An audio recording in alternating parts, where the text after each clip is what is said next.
alienação parental, guarda compartilhada, cada vez mais em uso, né? Uhum. Como solução para muita gente. E tem sido assim?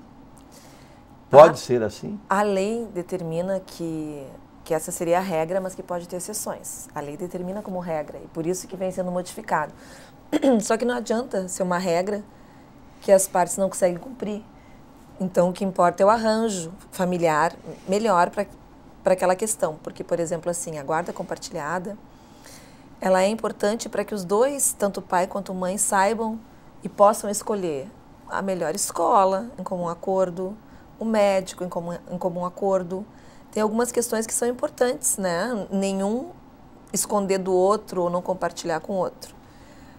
Mas a questão de moradia, que às vezes é um pouco complexa, essa coisa, crianças muito pequenas que ficam um dia numa casa, um dia no outro, cada um tem um horário diferente, uma regra diferente, acaba sendo prejudicial para o desenvolvimento da criança quando pequena, porque o importante é ter rotinas de horário de mamadeira, de dormir, de brincar, né? Várias questões. Então,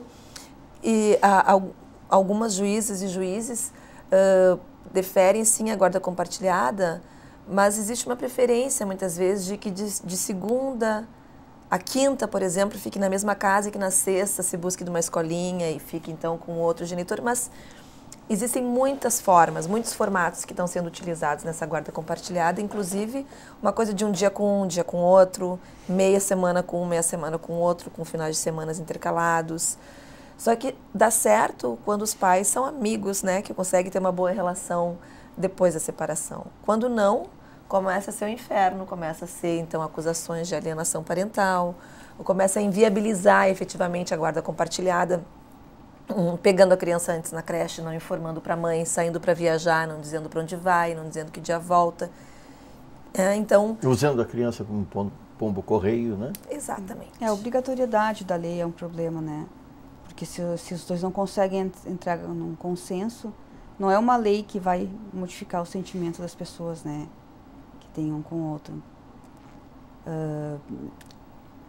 Para fechar assim bem essa situação da alienação parental, o problema que a gente vê é que nós temos quase 10 anos da lei da alienação e a gente não tem as instituições preparadas para atender esses casos, né? O judiciário não se preparou, não formou profissionais para acompanhar essas situações, então a gente tem tido resultados realmente injustos. A juíza Maria Berenice Dias deu um depoimento esses tempos no programa do Fantástico, informando que pelo acompanhamento deles, 30% dos casos é alienação parental, 30% é abuso e 40% eles não sabem dizer o que é. Então a gente pode chegar à conclusão que no mínimo 40% de erro está tendo no judiciário. Porque quando eles não sabem o que é, eles acabam seguindo pela cartilha da alienação parental. Né? Só que esses dados também se modificam, né? Não existe um dado único, porque, por exemplo, uma pesquisadora, doutora, que fez uma análise em processos que chegavam ao Superior Tribunal de Justiça de alienação parental, constatou que 86% das acusações de alienação eram falsas. Então já é um outro índice diferente desse que quem faz é o Instituto Brasileiro de Direito de Família, que é totalmente favorável à guarda compartilhada e totalmente favorável a essa lei da alienação parental. Então, acho que tem que ter esse balanço, assim, né? Eu acho que a guarda compartilhada, como eu disse, ela é possível dependendo do contexto, né? Quando for uma obrigatoriedade que nenhum dos dois consegue cumprir, cada um vai fazer do seu jeito sem utilizar o Poder Judiciário. Aliás, tem muitos pais e mães que fazem isso, sequer vão à justiça, conseguem fazer o seu arranjo e a criança está ali, está feliz, está protegida. Às vezes é melhor, claro, é um papel que o juiz tem que cumprir, né? Tem que determinar um formato. Se o pai e a mãe não conseguem, ele tem que buscar o melhor formato para educar aquela criança. Mas é difícil, né? Porque não vai ter uma fiscalização. A gente só vê assistentes sociais indo nas casas e psicólogos indo nas casas de famílias pobres. A gente não vê isso em classe média, é muito raro. Classe média, no máximo, se determina um laudo social, um estudo social, onde a parte vai até o Poder Judiciário e E a defasagem de pessoal para esse atendimento é imensa. Às vezes se consegue um estudo psicológico meses depois e a criança fica então nessa situação que foi determinada de uma forma antecipada, porque no direito penal, por exemplo, na dúvida o réu é sempre absolvido. Né? Tem que ter uma prova contundente para uma condenação. No caso da alienação, tem uma ou outra coisa que a mãe não deixou, porque o pai ia mesmo para a noite, ou porque o pai tinha bebido, ou por alguma questão não permitiu, bom, ali já está constatado e já se reverte a guarda, inicialmente no processo. Então, tem algumas questões que são bem complicadas. Tem juízes muito cuidadosos, que buscam uma mediação, que realmente buscam bastante laudos e informações, mas tem outros que não, que como a Alessandra colocou, seguem a cartilha sem nenhuma preocupação com a criança, com a mãe, com os fatos mesmo que estão sendo colocados ali. Se coloca em dúvida a palavra da mãe e na dúvida ela não tem o direito a permanecer com seu filho, se reverte a guarda. Então isso também é um problema que tem se observado nessas questões. E nem direito à defesa, né? Porque tudo a partir do momento que essa mãe é acusada de alienação parental, tudo que é juntado no processo se vira contra ela. É aquela de que tudo que você falar vai ser usado contra ela. Por exemplo, assim, a mãe está com alguns sintomas, problemas de depressão, porque perdeu a guarda da filha ou do filho, ou porque tem uma relação péssima. Ou eu tenho casos, porque eu advogo para esses casos, de homens que ligam todo dia dando discurso, dizendo o que a mulher tem que fazer de uma forma agressiva, e aquilo, entre outras questões, né? E aquilo, então, se a mulher, por exemplo, prova que está com problemas psicológicos decorrente dessa violência psicológica, dessa violência que às vezes é até física e até sexual com o filho, então mas essa mulher é problemática. Então, quer dizer, até a questão dela estar apresentando problemas em decorrência da violência acaba sendo algo contra a mulher, né? Porque ela então não é forte, não tem a possibilidade de manter um equilíbrio, aquele desgaste todo emocional. Então, tem muitas questões que acabam prejudicando as mulheres por uma questão cultural mesmo, né? E as instituições efetivamente não estão preparadas no seu quadro, não tem profissionais suficientes ou que consigam efetivamente avaliar, até porque é uma vez. Não são comuns os casos de transferência de guarda? Transferência informal? A mãe ou o pai que fica guarda acaba transferindo para os avós? Existe isso também. Né? Em bom número. Mas eu observo mais isso, claro, que tem meninas muito jovens, às vezes, que nem tem problema da alienação parental, porque os homens desaparecem, que vão buscar o mercado de trabalho. E busca o cuidado da avó, dos avós. Na questão da guarda compartilhada e da alienação, muitas vezes é só uma disputa de poder, como a Alessandra colocou aqui, e esses pais deixam mesmo com as avós ou com a nova companheira, não cuidando efetivamente dos filhos. Existe sim, e até muitas vezes a pensão dos avós, existe esse interesse também de conseguir uma pensão dos avós que são bem posicionados, têm uma boa aposentadoria, que pai e mãe às vezes não têm, então também existe esse interesse de buscar e aí a transferência na obtenção de recursos, né? Sim. Uma espécie de lavar as mãos. Isso. O mais grave que a gente observa é que depois de todo esse processo, havendo ou não reversão de guarda, não há um acompanhamento do Estado. Isso, é verdade. Não existe um acompanhamento psicológico, não existem novas perícias para verificar se depois da reversão essa criança realmente está segura e está em condições melhores. Né? O Estado interfere numa relação pessoal e depois abandona essa criança. Verdade, teve um processo que eu acompanhei à distância, porque tinha defensoria e eu trabalhei com a defensoria, porque justamente pelo não conhecimento que muitos têm em relação à temática ainda, de como se desenvolve, porque eu aprendi muito com as mães me mandaram muitos textos, muitos artigos, muitas questões que eu, enquanto advogada, não estava atuando na temática e não tinha percebido que isso vinha acontecendo, porque em geral as mães sempre conseguiam a guarda dos filhos, em geral as mães sempre eram detentoras dessa temática por uma questão cultural mesmo, como eu disse, mas mudou muito mesmo. Os pais, quando alegam dinheiro, parece que todo aquele poder patriarcal que eles tinham deixado de lado lá volta, assim, no judiciário. E as coisas têm se desenvolvido, assim, nesse formato. Mas eu perdi o fio do que exatamente eu ia dizer agora.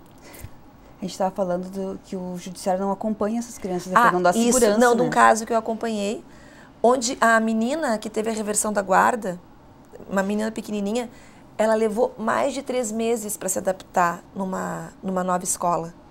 E a psicóloga que acompanhava achou que era normal. 3 meses, qualquer criança leva 1 semana de adaptação. Em casos muito graves, não leva 1 mês. Então, ela levou 3 meses para se adaptar, com o pai junto, o pai acompanhando, e a menina tinha muita dificuldade. Quer dizer, como isso não é observado como algo grave? A mãe era mentirosa porque o pai abusava do filho e da filha, e ninguém acreditava na versão da mãe. Né? E aí se reverteu a guarda, a mãe tem direito a ver a filha só aos domingos. Ela continua lutando, mas responde um processo por calúnia, injúria, difamação, que foi condenada em 1º grau. Aí tem que responder o 2º. Quando teve, inclusive, um laudo, isso é um processo muito grave, tem um laudo físico da menina no departamento médico legal, demonstrando que a agressão. verificou lesão na menina, lesão sexual.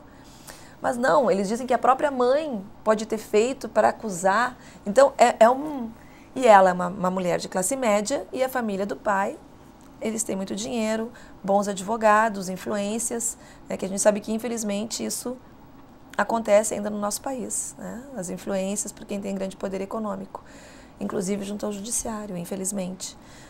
Então, são casos gravíssimos. Tem um outro caso que o pai abandonou, registrou quando a menina tinha 5 meses, ainda demorou para registrar, e depois não teve nenhum contato com a filha. Aí a mãe refez a família, está casada há 9 anos com um pai, um padrasto, né, que agiu como, cuidou como pai. E quando esse padrasto tentou a adoção, o pai biológico veio pedindo direito à guarda, pedindo direito à filha, e o judiciário está permitindo. Um pai que abandonou por 9 anos. Permitindo a guarda compartilhada? Isso, permitindo inicialmente as visitas para depois... Ou seja, ainda compreende que esse pai tem o poder familiar, mesmo tendo abandonado por 8, 9 anos. Tu já viu algum caso acontecer de uma mãe que abandona, acharem que essa mãe tem direito depois ao filho, depois de 10 anos de abandono?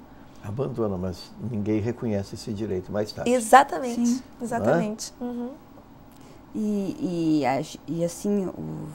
O viés da violência institucional, o viés machista da lei, é claro, assim, a gente tem um caso de uma mãe em que perdeu a guarda do filho quando ele tinha 4 anos e meio, a criança agora tem 9 anos, e o pai da criança morreu há 2, a criança está com os avós. E ela pediu que tivesse pelo menos a guarda compartilhada, para poder ter acesso a essa criança, porque ela pode ver a criança 1 hora... Daí compartilhada com os avós. Com os avós. Ela pode ver a criança 1 hora por mês. E daí, para ela, a justiça disse que precisa de pelo menos 180 dias, porque essa aproximação tem que ser gradual, que a criança não pode sofrer essa modificação, sendo que a criança foi tirada com polícia, oficial de justiça, porque é assim que são retiradas, porque as crianças, as mães não se negam a entregar a criança quando dá a reversão de guarda. E essa entrega acaba sendo da forma mais violenta possível. Essa decisão está acertada, essa segunda decisão, de gradualmente ir fazendo. Mas o problema é que não aconteceu o inverso, entende? Então, todos deveriam ser assim, mesmo quando fosse determinada uma reversão de guarda, que eu sou contra. Eu acho que, no máximo, na pior das hipóteses, deveria ficar uma guarda compartilhada quando um é acusado ou o outro de alienação. Os dois deveriam... E daí acompanhar ter o cuidado, por um tempo, ter né, o acompanhamento para que isso efetivamente acontecesse, né? Então, ser gradual é importante para a criança. Mesmo que seja uma guarda compartilhada, onde, por exemplo, só ficava com a mãe e o pai pegava só aos domingos, até essa guarda compartilhada deveria ser gradual, fica 2 dias, fica 3, até a criança se adaptando. Então, como a Alessandra disse, o que está sendo cuidado é esse pai maravilhoso que quer ficar com o filho, né? Porque um pai brincando com a criança na pracinha já vira um pai maravilhoso, a mãe faz a obrigação dela. Então, o que não está sendo observado é a criança, e sim os pais. É isso que a lei tem trazido muito fortemente na sua aplicação. As pessoas, quando querem simplificar, dizem é um problema, uma questão cultural. Né? É uma simplificação, mas muitas vezes é natural que isso seja compreendido. Uhum. Existe hoje uma evolução, né? Quanto à partilha de responsabilidade do casal. Uhum. Né? E no caso de uma separação, a guarda compartilhada deve ser absolutamente equânime, não acha? Deveria ser desde que esses cuidados fossem desde sempre compartilhados. Exatamente por isso. Se fosse desde sempre. Então, por isso é que eu falo. É uma postura nova. Esses casais jovens... nova, tem 30 anos, digamos. Então, assim. esses casais jovens que se separam, que eu tenho atuado, a guarda é compartilhada e dá certo, com algumas questões, porque um quer uma escola, outro quer outra, ou então um quer ter mais cuidado ainda com o filho que o outro, eles querem que seja exatamente igual, mas conseguem. Agora, eu vejo relações mais antigas, ou mesmo que sejam jovens, mas o comportamento é antigo. Aí essa história do guarda-chuva cultural. O comportamento Sim. é mais antigo. Aí a situação, muitos ainda preferem que a guarda fique com a mãe. Quando não existe nenhuma dificuldade, quando não existe violência, quando não existe impedimento, isso também transcorre tranquilamente. Então, é importante que se diga, né, Alessandra, porque às vezes o coletivo Voz Materna ou algumas entrevistas são mal compreendidas. Nós sabemos que a maioria dos homens não são agressores, que a maioria dos homens não são violadores, embora grande parte seja machista. Mas algumas mulheres também são machistas, né? Então, isso tem a ver esse é um grande com a questão educacional e cultural também. Mas o que a gente está falando é em casos de alienação, onde se utiliza a legislação para continuar violando a mãe, para continuar detendo poder, que são alguns casos, né? Não são todos os casos. Então, é importante que se diga isso, porque senão vem muitos homens dizer, não, mas a minha lá não permitia que eu visse, eu tive mesmo que consegui e tal. Mas um bom pai não vai querer tirar da mãe. Só se a mãe for uma pessoa totalmente desequilibrada, com problemas graves e violenta. Alienada. Também. Qual pai vai querer tirar o contato de um filho com uma mãe? Ou qual mãe vai querer tirar o contato total com o pai? Só se esse pai tem problemas. Né? Então, e aí está, um dos dois tem problemas quando existe essa questão colocada no Poder Judiciário. Ou os dois, né? Vai saber, às vezes um desequilíbrio pode ser... Só um exemplo assim para dizer que quando a gente forma os coletivos, as pessoas generalizam muito assim, isso é um coletivo de mães loucas contra todos os homens da Terra, né? Eu tenho 2 filhos, um menino de 16 e uma menina de 7. O 16... tem a guarda dos 2, mas os 16, uma certa idade, a gente conversando, que o pai sentia a necessidade de que o filho ficasse morando um tempo com ele. E a gente viu que era a vontade dele também, e foi assim. Ele morou 2 anos e meio com o pai, até terminar o ensino fundamental, que tinha uma idade já que não precisava tantos cuidados, e agora veio morar comigo em Porto Alegre. Ele agora está com 16. E agora está com 16, está fazendo o ensino médio aqui. Mas nunca teve nenhum problema... mesmo os 2 pensando diferente, a gente sempre tentou acordar um norte, assim, de que a gente concordasse em certas coisas, para que ele não ficasse perdido, né, em orientação na vida. Assim. Mas esse é um caso onde o bom senso é consenso. Porque nem sempre o consenso é o bom senso, né? E as pessoas procuram o consenso. No meu caso mesmo também, pessoal, o pai do meu filho, meu ex-marido, ele também queria a guarda compartilhada, mas isso era muito antigo, não tinha lei ainda. Meu filho está com 17. E aí, naquela época, ele mesmo recuou, porque ele buscou psicólogos e alguns disseram que podia não ser bom para a criança. Entendeu? Que poderia não ser bom, que não tinha elementos ainda para avaliar e tal. Então, ele ficou tranquilo e ficou mais tranquilo ainda quando todas as visitas e tudo transcorreu tranquilamente, porque é esse o receio que os homens têm, que as mulheres peguem o filho só para si. Então, é isso. Depois, tudo transcorreu tranquilamente em relação à educação, cuidados e tudo mais do nosso filho, né? Mas é como tu dizes, é o bom senso, que tem que prevalecer pelo bem da criança. E não só pelo seu próprio bem, porque eu quero ou porque eu posso. Eu acho que, em primeiro lugar, é a proteção mesmo das crianças. Mas esse confronto ainda existe, né? É permanente entre os casais, né, que se separam, independentemente de guarda compartilhada ou de alienação, o confronto existe, faz parte. E tem alguns que têm que ser judicializados, inclusive, né? Nós estamos chegando ao final da democracia de hoje, temos 2 minutos para cada uma das convidadas. Aproveitem bem esse tempo, que será também muito bem aproveitado pelo telespectador. Alessandra Pereira de Andrade. O alerta final que a gente faz é que a questão da alienação parental virou senso comum, né? Comumente usado por algumas profissionais até como a chamada agora lei da mordaça.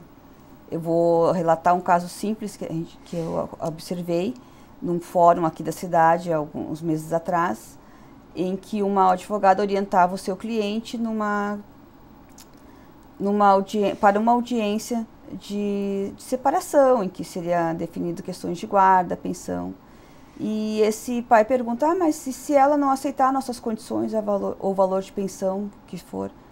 E a advogada simplesmente disse, não te preocupa, agora, se ela não fizer o que a gente quer, a gente acusa ela de alienação parental.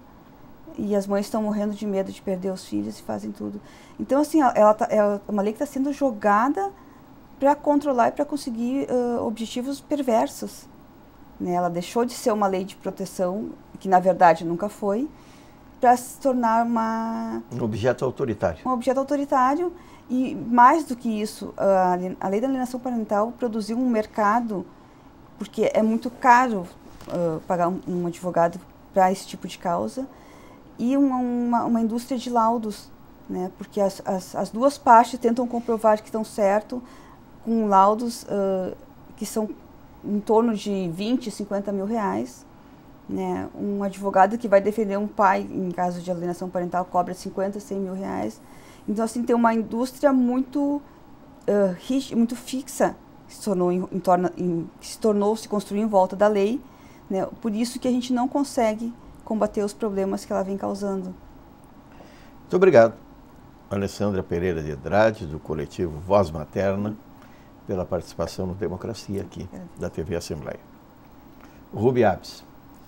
Existem outros problemas, passou tão rápido aqui a nossa conversa e a gente não trouxe, que existe projetos de lei querendo criminalizar a alienação parental. Então, eles querem ainda criminalizar as mães, além de tirar o filho, né, até a reversão da guarda, muitas vezes, ainda querem a criminalização. E recentemente surgiu uma lei que possibilitando mais facilmente, digamos assim, a prisão em relação à Lei Maria da Penha de homens que descumprem as medidas protetivas reiteradamente ou que voltam a violentar, perseguir as mulheres. E teve uma construção totalmente descabida, porque não se tem um tipo penal que determine a prisão das mulheres, mas teve uma construção doutrinária em alguns artigos, no sentido de que agora as mães também poderiam ser presas, as mulheres poderiam ser presas com a Lei Maria da Penha, caso elas alienassem os filhos, sabe? Uma mistura assim, para que as mulheres tenham mais medo ainda, porque essa lei, olha, agora eu estou acusando, tu pode ser presa, inclusive, porque a Lei Maria da Penha que foi uma lei protetiva que eu ajudei a construir, de proteção às mulheres, e que agora fizeram um adendo querendo, né, felizmente, outros juristas... Muito comum no tempo em que o reclamante trabalhista com direito, se perder, paga também, né? Pois é, exatamente. Tudo isso vem acontecendo na nossa sociedade, e uma regressão de direitos, né? E as mulheres estão sendo afetadas, né? As que sempre detiveram menor poder social e que conseguiram mais poder, seja na política, seja no âmbito do trabalho, então agora estão dificultando, digamos assim, alguma garantia de direitos que estavam asseguradas já por legislações anteriores. Isso é um problema que deve ser verificado fortemente na nossa sociedade também. Mais um problema.